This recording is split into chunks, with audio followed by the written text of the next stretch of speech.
Uttar Pradesh CM योगी ने कांवड़ियों पर की पुष्प वर्षा, अराजक तत्वों को दिखा सख्त संदेश। शिव शंकर सविता श्रावण मास में निकल रही कांवड़ यात्रा की चर्चा अपने चरम पर है। कांवड़ लेकर शिवालय जा रहे कांवड़ियों में एक अलग ही श्रद्धा, भक्ति और उल्लास देखने को मिल रहा है। उत्तर प्रदेश के मुख्यमंत्री योगी आदित्यनाथ ने कांवड़ियों के ऊपर पुष्प वर्षा कर सनातन के प्रति एक सुखद संदेश दिया। इस दौरान कांवड़ यात्रा के दौरान हुड़दंग मचाने वालों कांवड़ियों को भी उन्होंने सख्त संदेश दिया। सीएम ने साफ कहा है कि कांवड़ यात्रा के दौरान हुड़दंग मचाने वाले और तोड़फोड़ करने वालों का बख्शा नहीं जाएगा। सीसीटीवी के माध्यम से उन्हें चिन्हित कर कार्रवाई की जाएगी। कानून हाथ में लेने का किसी को हक नहीं है। हरिद्वार से पवित्र गंगा जल लेकर आने वाले समस्त शिव भक्तों का मैं हृदय से अभिनंदन करता हूं। श्रद्धालुओं की आस्था और श्रद्धा का सम्मान करते हुए उत्तर प्रदेश सरकार ने उनकी सुविधाओं के लिए व्यापक और मजबूत इंतजाम किए हैं। यह सुनिश्चित किया गया है कि किसी भी श्रद्धालु को किसी भी प्रकार की असुविधा न तो सुरक्षा के लिहाज और न ही यातायात की दृष्टि से। मुख्यमंत्री ने आगे कहा कि आजकल ऐसे ही कुछ लोग कांवड़ यात्रा को बदनाम करने की साजिश में लगे हुए हैं। इसलिए हर कांवड़ संघ की यह जिम्मेदारी बनती है कि वे सतर्क रहें और ऐसी किसी भी व्यक्ति या गतिविधि पर नजर रखें जो इस शिव की यात्रा को अपमानित करने की मंशा से कार्य कर रहे हो, उपद्रवी के बेस में छिपे हुए हैं। अगर कोई संदिग्ध गतिविधि दिखाई दे तो तुरंत प्रशासन को सूचित करें। बाबा ओगढ़नाथ मंदिर, पुरा महादेव मंदिर, दुग्धेश्वर नाथ मंदिर, इन सभी मंदिरों में जलाभिषेक के साथ ही सावन मास में भगवान शिव के प्रति वे सभी लोग अपनी आस्था को व्यक्त करेंगे। इस अवसर पर हरिद्वार से पावन गंगा जल लेकर के आने वाले सभी शिव भक्तों का मैं हृदय से स्वागत करता हूं। मुझे बहुत अच्छा लगा है कि बड़ी श्रद्धा भाव के साथ कावड़ लेकर के चल रहे शिव भक्त, युवा हैं, बच्चे हैं, बुजुर्ग हैं, महिलाएं हैं, सामाजिक समता का उदाहरण प्रस्तुत करते हुए इस पूरे मार्ग पर श्रद्धा भक्ति के साथ आगे बढ़ रहे हैं। जो अपार श्रद्धा का भाव इन सभी श्रद्धालुओं के इस कठिन साधना और परिश्रम में देखने को मिल रहा है,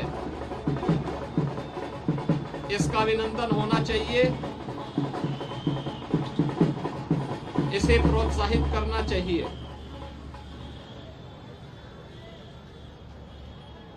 सरकार ने, स्वयंसेवी संगठनों ने और विभिन्न सामाजिक संगठनों ने भी, धार्मिक संगठनों ने भी इसके लिए पुख्ता व्यवस्था की है। किसी श्रद्धालु को कष्ट न हो, सुरक्षा से जुड़ा हुआ कोई मुद्दा न बने, यातायात की किसी समस्या का सामना न श्रद्धालु जनों को न यात्रियों को ही करना पड़े, इसके लिए जहां पुख्ता व्यवस्था की गई है, वहीं सामाजिक और धार्मिक संगठनों के द्वारा जगह जगह पंडाल लगा करके उनके स्वागत और अभिनंदन के लिए भी पुख्ता व्यवस्था की गई है। ये सभी उनकी श्रद्धा को सम्मान देने का एक प्रयास है।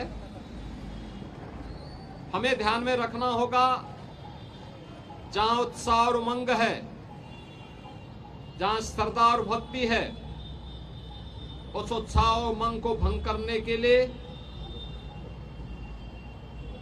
इस भक्ति और श्रद्धा को बदनाम करने के लिए कुछ तत्व लगातार कुत्सित प्रयास कर रहे हैं। सोशल मीडिया प्लेटफॉर्म पर भी और प्रत्यक्ष रूप से भी ऐसे तत्वों के द्वारा यह प्रयास किया जा रहा है कि कावड़ यात्रा को बदनाम किया जाए। यह हर कावड़ संघ का भी दायित्व बनता है कि वे किसी भी ऐसे तत्व को जो कावड़ की भगवान शिव की इस पावन यात्रा को बदनाम करने का कुत्सित प्रयास करके उपद्रवी के भेष में छुपे हुए हैं, उन्हें बेनकाब करें, उन्हें हर हाल में अपने आप से दूर कराएं, अपने बीच में न घुसने दें, प्रशासन को तत्काल इसकी सूचना दें। मेरी विनम्र अपील होगी सभी श्रद्धावान शिव भक्तों से जो कावड़ लेकर के शिवालयों में जलाभिषेक करने के लिए आ रहे हैं, उन सबसे मेरी अपील होगी कि शिव लोक मंगल के देवता हैं, वे देवादिदेव महादेव हैं। लोक मंगल की उनकी कृपा सब पर समान रूप से बरसती है। हम सबका दायित्व बनना चाहिए, हम कावड़ यात्रा भगवान शिव को नमन करने के लिए, उनके प्रति श्रद्धा भाव व्यक्त करने के लिए जो ले जा रहे हैं, इसमें हम दूसरों की भी परेशानी को समझें, अपने सहयोगी कावड़ों का, अन्य शिव भक्तों का, यात्रियों का, राह चलते हुए राहगीरों का भी।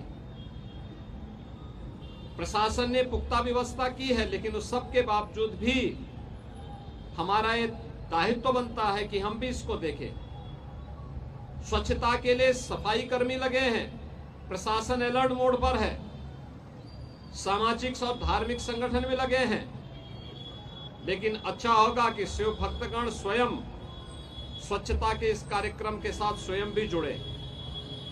कहीं भी किसी नदी को, किसी चौराहे को, किसी सड़क को हम गंदगी न करने दें, जिससे कोई भी बदनाम न करने का प्रयास करे। अगर कोई बाहरी तत्व, कोई